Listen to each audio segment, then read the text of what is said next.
ঘটনা হচ্ছে আজকে আমি আপনাদেরও হামাগরে বগুড়া জেলার দই সম্পর্কে বিস্তারিত কমো।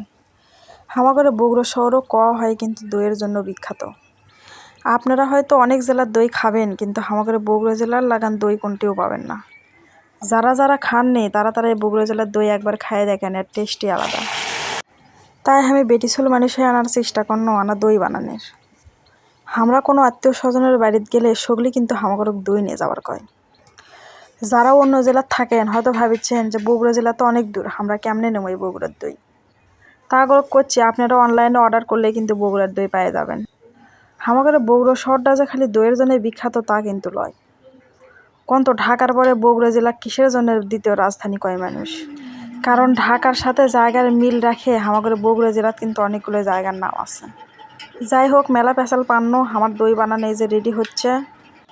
দেখে না বান্ধে বুন্দে থুই দুই ডানা জমুক। তা সগলি কোন আমার দই বানান ক্যাঙ্কা হলো আর আমার বগুড়ার ভাষায় কথা কয় আজকে ক্যাঙ্কা লাগলো আপনাদেরও।